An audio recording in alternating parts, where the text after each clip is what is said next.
Halo guys, kembali lagi di channel ini. Hari ini aku mau ngebahas tentang kesalahan umum programmer sebelum memulai ngoding.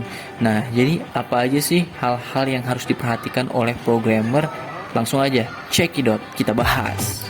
Yang pertama itu terlalu sedikit latihan karena terlalu banyak membaca. Nah, ini harus dihindari ya guys. Lalu yang kedua, belajar tanpa tujuan yang jelas. Beberapa orang tak peduli berapapun umurnya, mereka suka belajar, tapi yang paling penting itu adalah tujuannya itu seperti apa guys. Lalu selanjutnya, mencoba memahami terlalu banyak teknologi sekaligus. Manusia mana bisa jadi satu-satu dipilih ya. Lalu selanjutnya, menjeda proses belajarmu. Nah, ingat moto code every day. Untuk pelajari bahasa apapun, pikirkan moto ini setiap kali kamu tergoda untuk skip belajar selama beberapa hari. Karena banyak istirahat di awal dalam proses pembelajaran adalah hal yang sangat berbahaya. Melewati beberapa hari pendidikan, beristirahat sebagai pemula lebih berbahaya daripada kelihatannya. So, do your best to move forward, okay? Oke, selanjutnya berpikir bahwa satu-satunya hal yang perlu kamu ketahui untuk coding adalah satu bahasa. Nah, beberapa orang mungkin berkata bahwa kamu harus jago matematika untuk coding. No, you don't.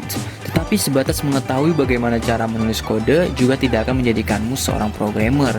Programming membutuhkan banyak keterampilan lain seperti logika yang kuat, pemecahan masalah, kemampuan untuk memvisualisasi struktur, dan urutan proses. Seorang programmer berpengalaman tidak mulai menulis kode sebelum memikirkan logika solusinya.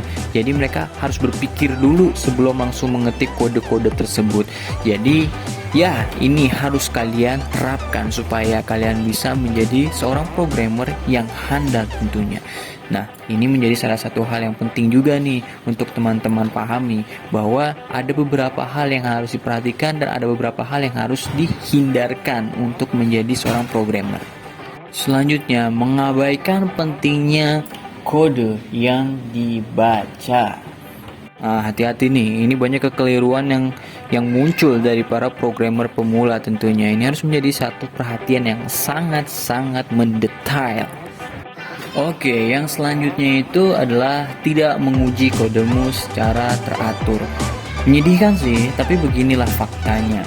Kodemu tidak akan selalu bekerja sebagai mestinya. Pasti akan ada aja ketemu error padahal udah ngetik sesuai dengan apa yang ada di instruksi tutorial, tapi pasti akan kita ketemu error.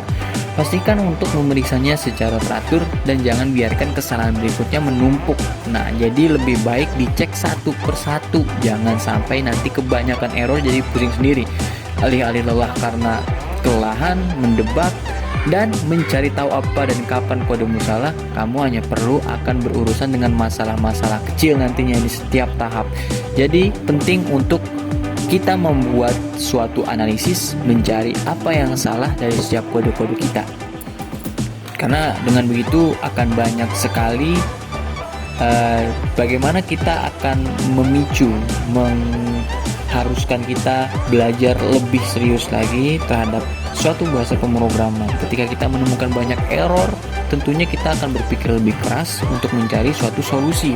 Dengan begitu, itu akan mengasah kemampuan kita dalam berpikir, logiknya makin matang, dan kemudian nanti pada saat implementasi melakukan ketik di dalam suatu integrated development environment atau aplikasi yang membantu untuk kita mendevelop aplikasi, itu akan sangat berguna nantinya.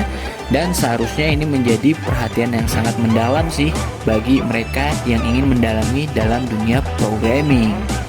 Terus juga jangan lupa setiap error itu kalian harus ingat bagaimana cara solusi pemecahannya. Karena bisa aja nanti ketika kita melakukan suatu project akan ketemu dengan masalah yang sama dan solusi yang tadi sudah pernah kita temukan bisa kita aplikasikan kembali dalam suatu project yang muncul error tadi.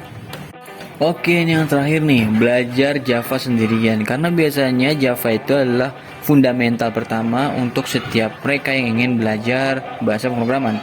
Dengan begitu banyaknya alat dan sumber online yang dapat membantumu untuk sukses, kamu memiliki peluang untuk menjadi programmer sukses secara mandiri. Namun, suksesmu sesuka kamu itu pasti akan kehilangan kesempatan untuk berkomunikasi secara nyata. Pembelajarmu akan menjadi lebih efektif tentunya dan itu bisa membantu kamu untuk mengembangkan diri menjadi lebih baik lagi.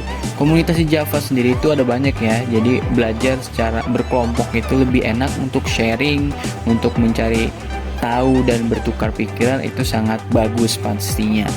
Oke, itu aja sih yang bisa aku sampaikan. Terima kasih banyak atas perhatiannya dan thank you very much for watching. Bye.